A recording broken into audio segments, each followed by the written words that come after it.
Hello, bachcho. Let's see out the questions. Questions is a block of mass 2m is connected with a string with which wound over the pulley of mass m and radius r as shown in the figure. If the system is released from rest, then the angular acceleration of the pulley will be. So यहाँ पर diagram में भी आप देख सकते हैं कि एक पुली है जिसका मास m रेडियस r है, उसके द्वारा एक 2m मास वाला ब्लॉक को हैंग आउट किया गया है through this pulley by the string. So हमें angular acceleration of the pulley calculate करना है। तो चलिए स्टार्ट करते हैं हम solutions. But before of that let's talk about the key concept which we are going to use here for this question.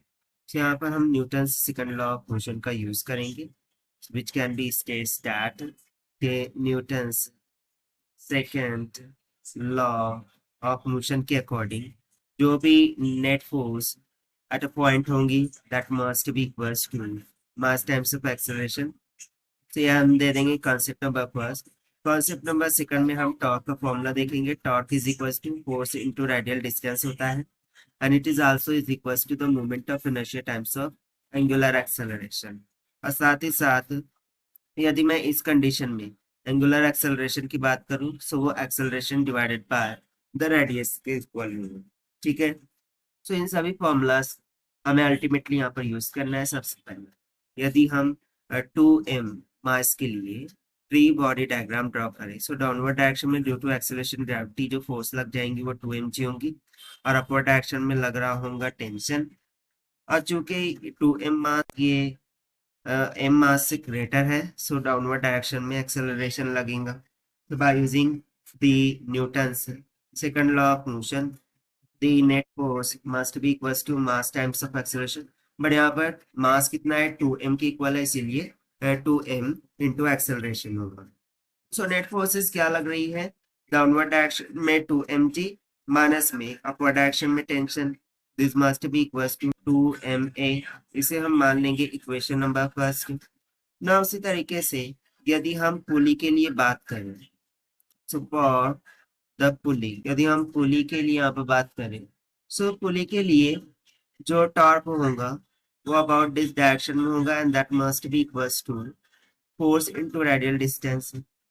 सो यहाँ पर फोर्स कौन सी लग रही है, टेंशन लग रहा है, सो वो सिंपली हो जाएगा टेंशन। ओके, सो यहाँ पर हम सिंपली बोलेंगे कि जो टॉर्क है that is nothing but T multiply by radial distance. So radial distance किसके इक्वल होगा, रेडियस ऑफ द पुली की। This must be equals to the moment of inertia times of angular acceleration। यानी कि हम यहाँ पर टॉर्क का फॉर्मूला दोनों फॉर्म में सब्सटीट्यूट कर रहे हैं। तो यहाँ से हमें मिल जाएगा T into R is equal to moment of inertia for the disc will become M R का स्क्वायर डिवाइडेड बाय 2 मल्टीप्लाई में एंगुलर एक्सेलरेशन को हम सब्सटीट्यूट कर देंगे a divided by R. So R से आर यहाँ पर कट जाएगा। सो हमें टेंशन का मान टी इज इक्वल टू मिल जाएगा एम ए डिवाइडेड बाय 2 के। इसे हम मान लेंगे equation number 2। Now put equation 2 in equation 1 will get 2 mg minus में ma divided by 2 is equal to twice of ma। से ये उधर जाके प्लस कर जाएगा। So 2 mg is equal to 2 ma plus में ma बाय 2। सो 2 2 जा 4, 4 plus 1 कितना हो गया 5। So this will be goes to 5ma divided by 2 is equals to 2mg। So जानिब से mm कैंसर, यहाँ से हमें एक्सेलरेशन का मान मिल जाएगा 2 2 जा 4 times of g divided by 5 की इक्वल। इसे आप मान लीजिए इक्वेशन नंबर 3।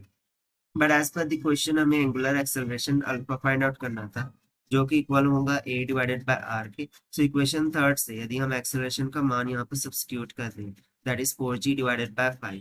सो हमें एंगुलर एक्सेलरेशन मिल जाएगा 4g divided by 5 times of r की इक्वल। यही हो जाएगा हमारा required answer for this question. So according to given option 4g by 5 times of r यानी कि option c is going to be correct.